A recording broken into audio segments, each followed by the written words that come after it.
How do we know whether we're in a recession?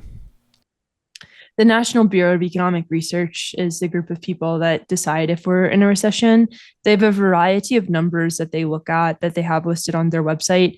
It is not 2 quarters of negative GDP growth, as some people might think. I don't know where that misconception came around, but that's what a lot of people think a recession is, and it's not. It is determined by the National Bureau of Economic Research, at least in the United States. Um, and so, yeah, they look at like personal spending. They look at a bunch of different numbers. Justin Wolfers tweets out a chart of their metrics every once in a while, and you can see that it's basically trended upwards. That we're not in a recession right now. But the problem with recessions is we oftentimes don't know that we're in one until we're in one, just because those metrics do kind of take a long time to catch up Yeah. to reality. And so I think that's the really tough part about that. When we sort of entered a recession in 2020, one thing that was talked about quite a bit is the semantics of a recession. Like, we can be in one, and calling it one doesn't really change the fact that we're in one. And so that's what I try to talk about a lot with my audience is like, um, we are not in a recession, but even if we're in one, we won't know. And so, like, it's just pure semantics at the end of the day. And you just stay focused on understanding what's happening in the economy, understanding your portfolio, and not get too caught up in a word. Even that doesn't go over super well, though. But that's what I try to remind myself. Wait, why doesn't it go over well? Because I'm basically being like, don't worry. And when you do have a recession, there's a lot to worry about. And so I think it can be misconstrued as me, minimizing that pain. And that's not the goal. It's just like, we don't know what's happening. And a label doesn't really matter at the end of the day, like your actions do. What is a vibe session? Yeah. So a vibe session is a disconnect between consumer sentiment and economic data. There's a lot of different reasons for the vibe session. A lot of people have talked about it in ways that don't necessarily reflect what it is based on like what I wrote about back 2 years ago. But the vibe session is essentially that people are feeling much worse about the economy than the economic indicators would suggest they should be feeling. And there are a lot of different reasons for that, including structural affordability, like a housing crisis. Elder care costs are $10,000 a month in the United States. Childcare costs are up 32% since 2019. Like, of course, people are going to be feeling bad, and none of that's really captured in economic indicators. Like, GDP can be growing fine, and elder care can be extremely expensive, and housing costs can be through the roof, right? Uh, and then it's also, media headlines. Media has trended quite negative for a long time. I think the click-through rate for a negative headline is, if you have a negative word in the headline, the click-through rate increases by 2.7%. And if you have a positive word in the headline, the click-through rate decreases by 1.9%. So people it's human behavior to crave negativity. But that obviously influences the quote unquote vibes that people are feeling. But really, the idea behind a vibe session is like, hey, look, people are feeling pretty bad. And the worry is like, if the economy does enter a downturn, how bad will people be feeling then? And like, how can we get in front of this right now? Like, what do we need to do to help people feel better? And how do recessions affect the economy? How do recessions affect the economy? Yeah. Gosh, they impact everything. They impact hiring, they impact spending, they impact saving. They basically, just kind of put the economy on hold for a little bit. And it depends on the severity of the recession, right? Like, we had a recession in early 2020 when the pandemic happened, where there was a recession because the world stopped, right? And then we had a recession in 2008, which was because of uh, all sorts of reasons, including the housing bubble bursting. And so it just depends on what sort of recession it is. But I would say that most of the time you just see a massive slowdown in economic activity. You see people spending less, businesses investing less, and you just see a general sense of worry. All right, I'm looking forward to your take on this next question. How much of a problem is the U.S. national debt? Oh, why were you looking forward to my take? Just Because curious. I've heard you talk about it, and Oh, okay. I like what you have to say. Okay, well, I remember what I've said before. Um, yeah, I mean, I think that the national debt is there's like a few different ways to look at it. I mean, I think number one, as long as the debt is productive, like if we're spending the money on productive things, that's okay. And a lot of people don't like that because they're like, oh gosh, what do you mean that that's okay? But if you're spending it on like growing the economy, the debt is going to essentially pay itself off over time, hopefully. And so I think that's like one way to look at the national debt. As long as we're spending it productively, it should be relatively all right. And I think the other thing that or the thing that is concerning that has popped up more recently with the national debt is that interest payments have risen quite a bit. So with the Fed raising rates, that's raised the rates for everybody, including the U.S. government and the rate that they have to pay on their debt, and that's gotten quite expensive. And I think interest payments have now they outpassed at one point, military spending.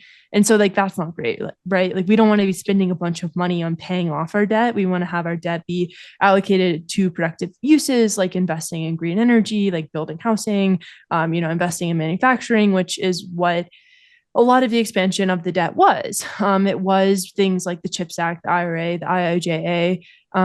But yeah, interest payments are not so good. So it's always a trade-off. I don't think that you can point at the national debt and be like, oh, it's good or bad. Because the US is so powerful, there was this quote in this Bloomberg article that was like, the next time the Bank of Japan raises rates, they should think about the US economy a little bit more. And I was like, okay, that means like the US is so powerful at this point, like that other central banks have to take into consideration, where the US economy is at.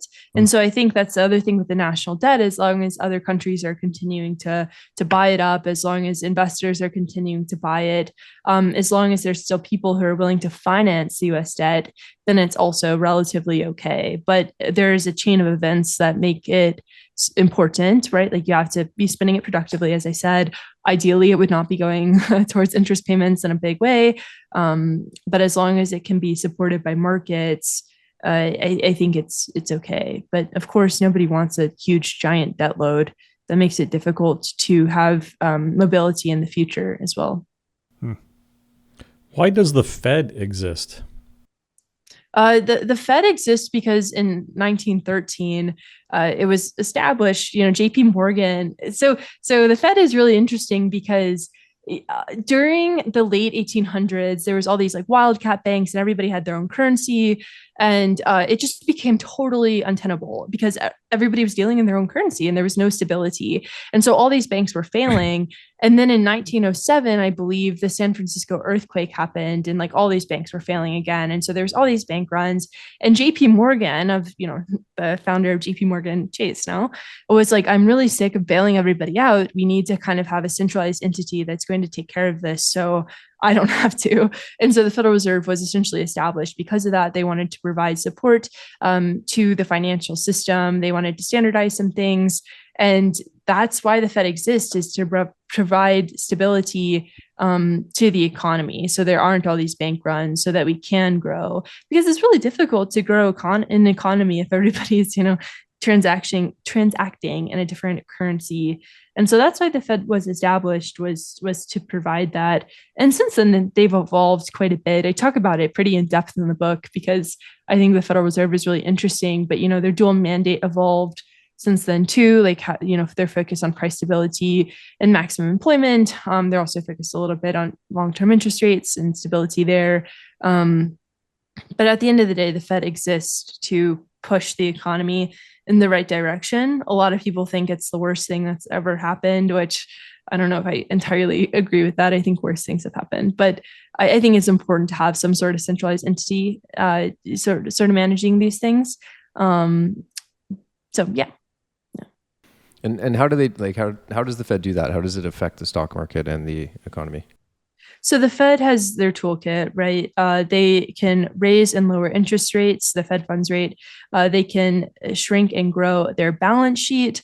And then they also have forward guidance, which is essentially them coming out and talking at meetings. And so if they choose to raise rates, which they were doing up until about a year ago, that was them like looking around at the economy and being like, okay, we need to slow everything down. So inflation slows down, we're going to make everything more expensive. So it's more expensive for you to be alive. So hopefully you stop spending so much money. So the economy slows down. So ultimately inflation slows down. And if they wanted to speed the economy up, which is not necessarily speed it up, but like if they wanted to not slow the economy as much anymore, if they were looking around and being like, okay, things need a little bit more help, that's probably when they would start cutting interest rates, which is what we're about to probably enter into. And then shrinking and growing the balance sheet is sort of the same mechanics, but providing more support or less support to certain aspects of the market. And then they come out and talk and give people a good sense of what's happening. So they're going to have a meeting in Jackson Hole in the next few weeks. They're probably going to talk about how they're feeling about the jobs market. They're going to talk about where they think inflation is going. And a lot of people say that forward guidance is now more important than rates or their balance sheet.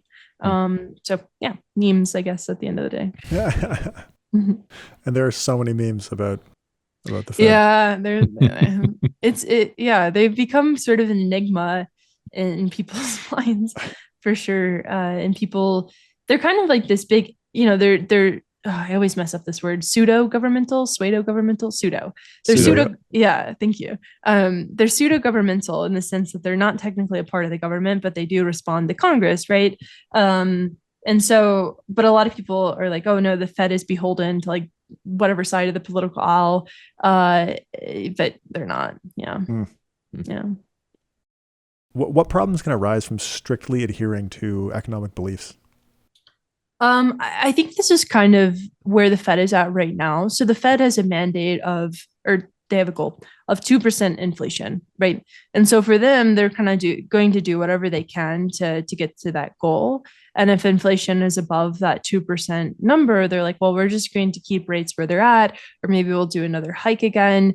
And so that's kind of the issue with adhering to strict economic beliefs for the Fed, is that there's that trade-off, right, between managing inflation and managing maximum employment. And I think a lot of people are looking at the Fed and they're like, you're thinking about 2% like a little bit too strictly right now.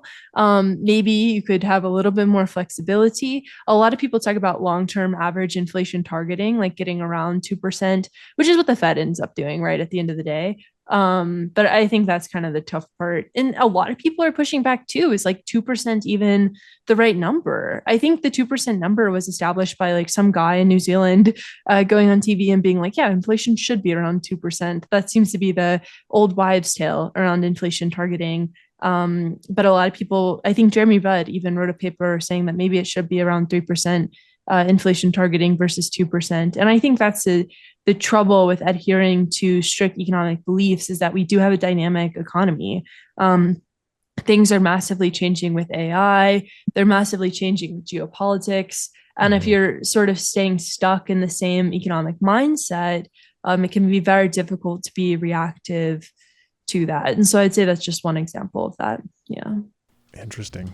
I'm pretty sure New Zealand was the first country to put an inflation target in place. So maybe that, I think it was in the 1980s. Yeah. Yeah. Because I remember 90s maybe. Yeah. I remember like reading an article about it and then looking it up, and it seemed like everybody was like, yeah, that's where it came from.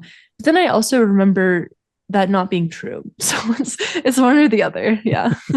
One or the other. Yep. Usually it's one of those two. We had an economist a while ago tell us that their view is that the inflation target should be 0%. So that means that I'm sure there are many different opinions on that. I don't have one, but I don't know where 2% came from either. Well, wouldn't that like disincentivize spending? I think the argument was that it would not, and that's why they were advocating for it. But I don't know. People would like that, I think. I think that's sort of, you asked me earlier what people or how people understand economics. And a lot of people struggle, like not only with inflation as a word, but also the 2% target. They're like, well, why should things get more expensive over time? And it's like, well, in a growing economy, that's kind of like what you have to do. And then I think a lot of people hear inflation going down and think that that means that prices should be going down. And so there's like actually quite a bit of confusion around the macroeconomic circumstances right now, because people are like, well, I hear on TV that inflation is going down, but like my box of cereal is still $7. Like, when is that going to change? And it's like, well, no, that's deflation. And so the terminology can be quite hairy to navigate. And I think it's just a different language. And so when you're talking to a person who isn't entrenched in, or even a person who is entrenched in economics, sometimes the terminology can be quite hairy. How is the economy related to the mental health of citizens? Oh, yeah, I talk about that in the book too. I think that towards the end of the book, I got, or in all my work, I get like a little bit philosophical. I really like to try my best to be like cross-disciplinary.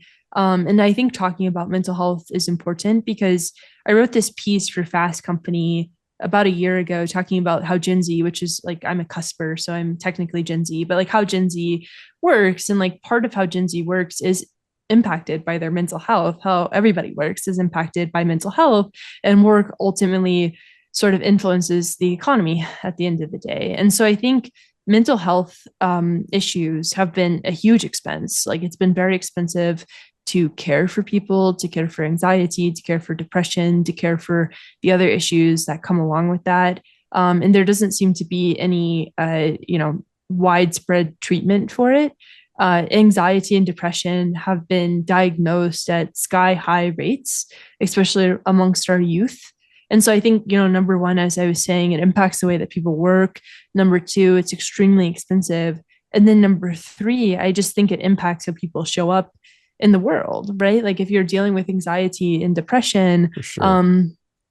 It's going to impact the decisions that you make, which ultimately impacts the economy. And so that's something that I think, other people who study economics have spent a lot of time thinking about, and it's something that I wish I could spend more time thinking about. But I think it's really important. Like, we have sort of this loneliness crisis too, that a lot of people push back on. They're like, what do you mean there's a loneliness crisis? But the number of children that are reporting that they're lonely, spending time alone, is also extremely high. People instead turn to their devices, and it makes sense. Like, you have the whole world in your hand with your phone. Like, of course you're going to turn to that at the end of the day. But the loneliness crisis is a great market opportunity too. Jules Turpak has a very good YouTube video on that, where people will monetize people's loneliness. And that's kind of a feedback loop of sorts, where it's like, okay, people are lonely. We're going to make them lonelier through certain products. And that can worsen the mental health issue. So I think, it's work, it's young people, and then it's the market opportunity of bad mental health. Interesting. So we've talked about vibes and social media and memes. How does social media impact people's vibes? So whenever I get asked this question, I always try to, say that I'm a hypocrite, because I am, with what I'm about to say, because my job is posting videos on social media, talking about the economy. And I do think that social media ultimately is a tool, but it is one that is oftentimes used for harm. And the way that it impacts the economy is like, it's an incredible market opportunity. Like, if you build an app, right, like, you can sell that app for quite a bit of money. Your eyeballs are the most expensive part of you, because people really want to advertise to you. So that's like how social media impacts the economy. But in terms of its impact to the world at large, it is, I think, something that can be used primarily for bad, but it is a tool at the end of the day, and it is important to try to use it for good. And so social media is primarily the way that we connect with one another. It's where we learn a lot of things. It's where people spend a lot of time. And of course, where people are is where advertisers are going to go. It's where people are going to try to launch products. It's where, the big parts of the economy end up existing. Like Meta, for example, is social media. And they're one of the biggest companies in the world. Apple is the facilitator of social media through the iPhone, and they make a ton of money off the App Store. And yeah, they're one of the biggest companies in the world too. And so social media is a huge part of the economy. I just don't know if we know how to navigate it.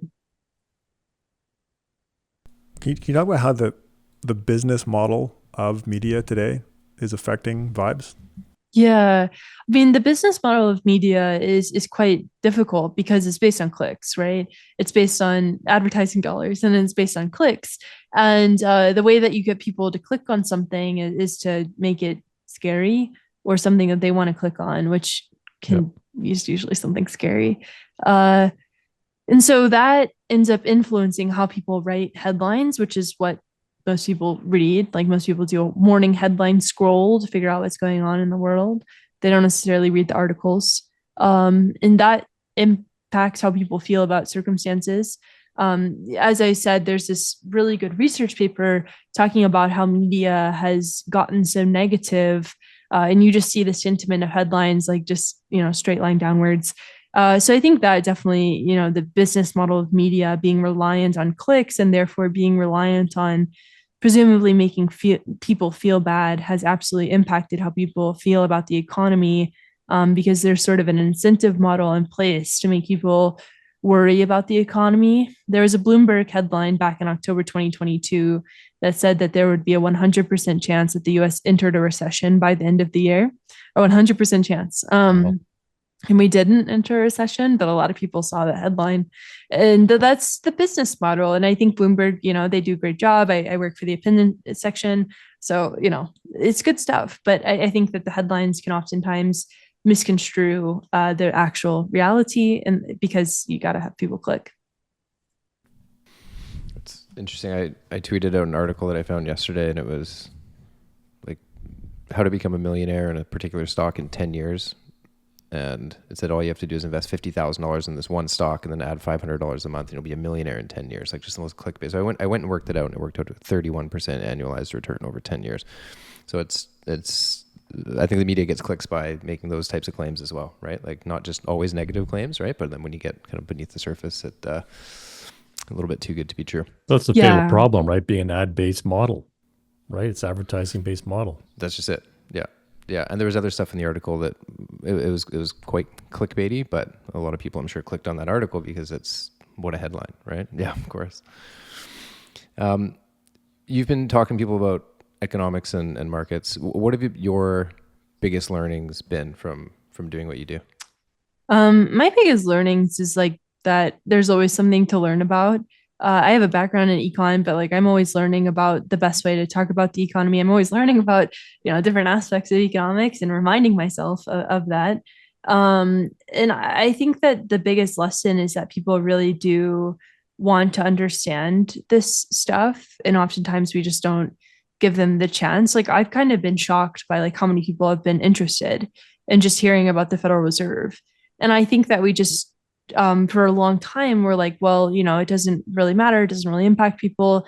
But like, the economy is everything that we do, right? Like buying a cup of coffee is a massive economic transaction. If you think about the labor and the beans and, the shipping and logistics that are required to get that cup of coffee to you. And so I think that's been the most pleasantly surprising thing, is that people are very interested, and they do want to understand the world around them. You just have to give them the tools to do it.